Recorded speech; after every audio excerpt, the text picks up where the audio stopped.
Hello, everyone.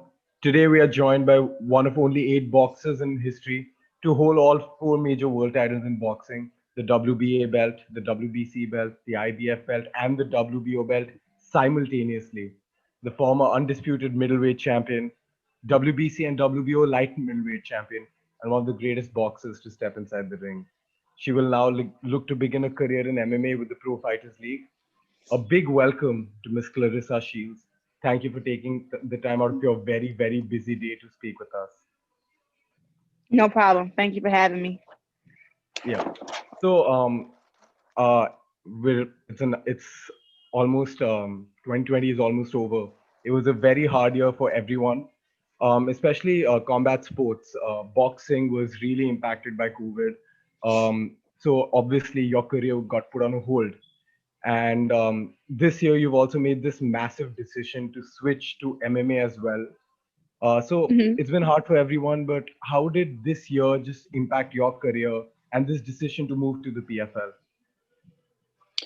it affected a lot of things, like as far as in me financially and how I live and stuff like that, and just been one of those years where even though I focused on boxing the whole year, I didn't do a lot of boxing, but I've been able to learn my body more and strengthen a lot of things, like go from benching 135 to 185, and also just having a clear mind to actually think about what I want to do with my future, as boxing was doing its own thing. But I had so many fights get rescheduled. It was crazy. So I was hoping to get back in the ring before 2020 was out. Um, didn't happen, sadly, but I did have a chance to speak with the PFL and get a deal done with them, and kind of look forward in my career, which I'm still going to box, but now I feel like it's time to just add more legacy and add more history. Like completely, yeah. Your career is already shaping out to be amazing. Considering you are moving to the PFL, so how has your relationship with Peter Murray, Ray Sefo been, and what's it going to be like for Claressa Shields in the PFL? What's the future hold? I think it's gonna be great, and I have a good relationship with the PFL CEOs and owners. I've been able to talk with them, and that's how this came about. It wasn't like just a, "Hey, we're interested in you," sign with us. It was a real conversation, and them getting to know who I am, and me understanding who they are and what they stand for, and just to see if we were on the same page. And it was more just like, I really want to look at MMA as like a career and not just a one and done kind of show. And that's how the 3 year deal came about, and it's very lucrative. And I'm just excited to do it. That I'll actually be able to, I've already started my training, and I'm training at the Jackson Wink Gym with Johnny Bones and Holly Holm. I'm actually in training right now. I have forgot this interview was at 2 o'clock, so I just did one 5 minute round of kicking and hitting the bag and stuff, and I literally have forgot about the interview until Laura texted me, and then that's why I still have these gloves on right now, because I'm actually hitting the bag in the other room. But I can just say, like, it was a great conversation with them, and I really look forward to just having my first match, because um it's going to show a lot that I can do it all. People say that boxers don't really transition over well to MMA, and I'll be one of the boxers to do it the right way. So I think I'll have a really good transition. Uh, that's I actually agree with you completely on that. I personally, as a fan, also really excited to see how your entire stint in MMA turns out. Like you spoke about training with at the Jackson Winklejohn Academy. What a gym! The heritage the gym has is quite unmatchable in the sport of MMA. And like you said yourself, Johnny Bones Jones, one of the greatest of all time, former light heavyweight champion, Holly Holm, one of the greatest female fighters of all time, former bantamweight champion, kickboxing champion. There's a lot of pedigree there. So apart from that, like what all went into that decision to start your MMA training at the Jackson Winklejohn Academy? It really wasn't like, at first I was just going just to meet the coaches, just to do a little training, just see what their game plan was for me. And their game plan for me was to just strengthen my weaknesses, which was also my game plan. I wasn't coming to MMA being like, "Oh, my boxing is so superb. All I need is boxing, and I'll blow these girls in the dust." Like, I'm open minded, and I'm realistic, and I'm coming to terms, and I just came to terms very, very quick that MMA is with so many different mixed martial arts, and it's best for me to be good at all of them. Like, I'm great at boxing, so that's one less thing to worry about. But jujitsu, kickboxing, freaking wrestling, I want to get good at all those things. So when I do get into a fight, if a girl takes me down, it's not over. And right now, it's not over. Like, I learned so much at the Jackson Wink Gym from Coach Jackson, Coach Wink, from Johnny Bones, from Holly. Being able to just do some kickboxing drills with Holly, being able to just learn really combinations and just like the basics of kicking and the body motion and everything from Johnny Bones. Um, and I also learned how to defend takedowns. And I know people are like, oh, you did it a couple days. I was there for 10 days. But the thing about me is I learned stuff so quick. It's like once I got it, I got it. And I ask questions, and once I understand it, it's mine forever. So I learned it very quick. And Coach Wink and Coach Jackson were very intrigued by me. Every time they showed me something, I did it, and they were like, "Wow, that was perfect. Let's do it again." And of course, it's repetition, repetition, repetition. And I feel completely comfortable. At first I thought being on the ground is not a normal thing for me, but after we drilled it a couple times, I learned how to get out of this and get out of that. It seemed like everything just kind of went very well together. That's true. So you also spoke about this, how you want to not just be a full time in MMA. You want to manage your boxing career along with an MMA, and I think that's quite Mm-hmm. unprecedented that we don't see top caliber athletes trying to compete in two sports at the highest level at the same time. So, how do you plan on pulling that balance off? I think it's gonna take a lot of mental strength. I think that in order to be able to box and also be able to do MMA, I'm gonna have to do like my MMA camps by themselves and do my boxing camps by themselves, but also too, just when I say that mental strength, like being fully aware of which one I'm in. Like in a boxing match, I don't want to make an accident and throw a kick. So that's more of just being like 100% there and aware. And I feel like that's all mental. And then also inside the MMA cage, I want to make sure that I'm there 100% to where I know. Look, all the rules in boxing really go out the window. You can kick, you can knee, you can slam, and you hit them after when they hit the ground. There's no A count. So getting that into my head is going to be, is going to be a task in it self. But I think just being like fully aware of which one is going on. Like I can't just be like, oh, this is something I do every day. This is not something I do every day. This is a different thing. But I know I have a boxing match in February, and then I have my first MMA match in May or June. So I'm gonna do my full 4 to 5 weeks for my fight up in February, and then after February, it's nothing but MMA training. Leading up to that. So I'll get to spend 3-4 months at the Jackson Wink Gym under Coach Jackson, under Coach Wink and Johnny Bones and everybody, and just kind of go from there. Also, um, my jiu-jitsu coach, Coach Tusa, and the wrestling coach there, Coach Joey.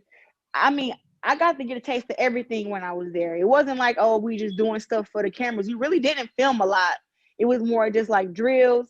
And if I did get a video, it'd be like at the last part of everything. But I spent, 6-7 hours at that gym a day. And it was 3 hours with Johnny Bones, an hour with Coach Wink, 2 hours with Coach Jackson. Like I spent that whole 10 days just getting everything into my head and drilling. So it was a really good camp, and I learned a lot. And now I can sleep at night knowing that I know a little bit of something. I think everyone was quite excited to see how you do it because it's quite like amazing that you're trying to do both at the same time. It's never been done before at this level, so it's Yeah. always a first for something. Yes. So Thank you. you have mentioned the reasons that you are currently dissatisfied with boxing in terms of Mhm. the gender gap that exists within the sport. You've been quite critical and open about it. So, Yeah. considering that you already have a pristine status within the sport, within what you achieved, how do you think, like, where's the bridge that can just curb this gender gap to a point that we know that MMA is doing a better job with promoting the female fighters, ensuring a certain sense of parity in pay. So how do you think boxing, like what can boxing do to help this situation? Because it really is unfair after a point. I mean, just an example is the DAZN network. Eddie Hearn is doing a great job with all the boxing matches he's having on right now. And every card that I've seen from maybe July of this year till December have had a woman on the card. It's even been a card where there were all women and men were the undercard. But that's what it's going to take for every network in boxing to, whenever they have a boxing match, have at least one women's card on, whether it's pay-per-view or rather it's on regular cable. Like, let the world know that women's boxing exists and that, you know, the networks are behind it. But if they keep showing uh, unequality to the women, it'll never be equal. But the zone is a great example of them doing it the right way. Like, I've seen so many women fighting on all these cards, and it's like, look, even though yeah, of course you want to see more, but they're the only network that are putting women on right now. Like, Showtime hasn't put a woman on since January, and that was me. You know, ESPN had only had Michaela Mayer on, I think, 2 or 3 times this year, and her opponents, of course. And Premier Boxing Champions don't have any women. They've never showed a boxing match, I think, until 2012, Shelley Vincent versus Heather Hardy, and that was 2012. But if all these networks don't get on board and they don't support us and they don't, you know, promote us, then we'll never be equal, and it'll always be where it's at right now, at just a standstill or just one network doing for women's boxing. That's really true. And I think the precedent that MMA has been setting over the last few years is that if you promote it well, there is an appetite for it, and people do want to watch it. And Yeah, and so, I wanna rewind, because Showtime, when I was boxing for Showtime, we made sure that the women that there were women on the undercard. I made sure of that. For the women that fought on Showtime, that was because I said something. I said something to them. I said, oh, you want me to fight this person next? How about you put her on the undercard so she can build up her fan base and it can be a bigger fight between me and her. I've always been that way with Showtime, and I tried to tell them and to always put on other women on the card. I've always been that advocate. It was never just about me, me, me, me. I've always tried to get the other women to get on board. I tried to have women sign on my promoter so they can get more fights and get better fights and be on TV. A bunch of women fighters, you know, got some kind of animosity toward me, so they didn't want to sign. But overall, Showtime was doing a good job when it came to me and having my future opponents ready. They did. I just feel like this year in 2020, they just dropped the ball for whatever reason.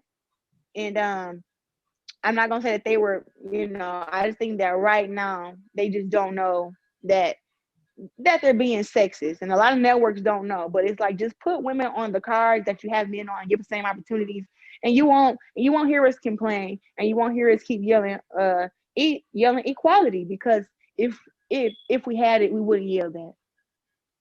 that's completely Yeah, correct. I'm sorry.